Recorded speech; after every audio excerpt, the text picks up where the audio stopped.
बहुत समय पहले की बात है। एक साधु अपनी पत्नी के साथ नदी के तट पर रहता था। उन दोनों की कोई संतान नहीं थी।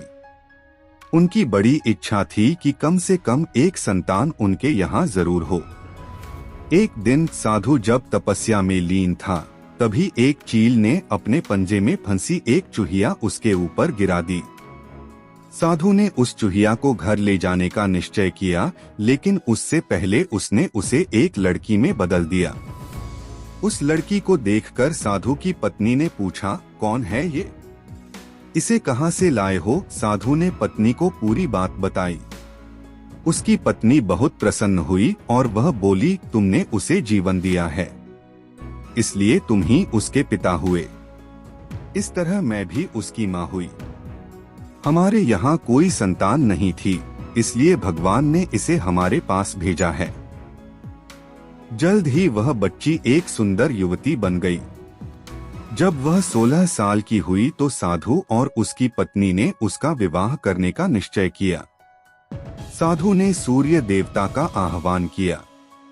जब सूर्य देवता उसके सामने आए तो साधु ने उनसे उसकी बेटी से विवाह करने का अनुरोध किया। हालांकि लड़की को यह विचार अच्छा नहीं लगा और उसने कह दिया, क्षमा कीजिए, लेकिन मैं सूर्य देवता से विवाह नहीं कर सकती क्योंकि वह बहुत गर्म है। निराश साधु ने सूर्य देवता से कहा कि अब वे ही उसकी लड़की के लिए कोई सुयोग्य वर सुझाएं। सूर्य देवता ने कहा, बादलों के देवता से आपकी लड़की की जोड़ी सही बैठेगी क्योंकि वे ही धूप की गर्मी से उसकी रक्षा कर सकते हैं। साधु ने अब बादल देवता से उसकी लड़की से विवाह करने का अनुरोध किया। इस बार भी लड़की ने विवाह से इनकार कर दिया और बोली, मैं इस काले व्यक्ति से विवाह नहीं करूंगी। इसके अलावा बादलों की गरज से मुझे डर भी लगता है। साधु फिर से उदास हो गया और उसने बादल देवता से अनुरोध किया कि वे ही कोई सुयोग्य वर सुझाएं। बादल देवता ने कहा, पवन देवता के साथ इसकी जोड़ी अच्छी रहेगी क्योंकि वे आसानी से मुझे उड़ा सकते हैं। साधु ने अब पवन देवता से विवाह का अनुरोध किया। इस बार भी लड़की ने विवाह से इनकार कर दिया और बोली, मैं ऐसे अस्थिर व्यक्ति से विवाह नहीं कर सकती जो हर समय यहाँ वहाँ उड़ता रहता हो।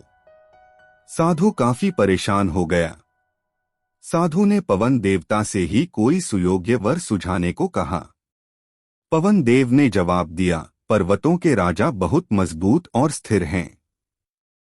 वे बहती हुई हवा को भी आसानी से रोक सकते हैं। उनसे आपकी लड़की की जोड़ी सही बैठेगी। साधु अब पर्वतराज के पास गया और उससे उसकी लड़की के साथ विवाह करने का अनुरोध किया। हालांकि इस बार भी लड़की ने विवाह करने से इनकार कर दिया और कहा, मैं ऐसे किसी व्यक्ति से विवाह नहीं कर सकती जो इतना कठोर और ठंडा हो। लड़की ने साधु से किसी नर्म वर को खोजने को कहा। साधु ने पर्वतराज से सलाह मांगी। पर्वतराज ने जवाब दिया, किसी चूहे के साथ ही आपकी लड़की की जोड़ी अच्छी रहेगी क्योंकि वह नर्म भी है और आसानी से किसी पर्वत में भी बिल बना सकता है। इस बार लड़की को वर पसंद आ गया। साधु काफी हैरान हुआ और बोला, भाग्य का खेल कितना निराला है। तुम मेरे पास एक चूहिया के रूप में आई थी और मैंने ही तुम्हें लड़की का रूप दिया था। चूहिया के रूप में जन्म लेने के कारण तुम्हारे भाग्य में चूहे से ही विवाह करना लिखा था और वही हुआ। भाग्य में जो लिखा था वही हुआ।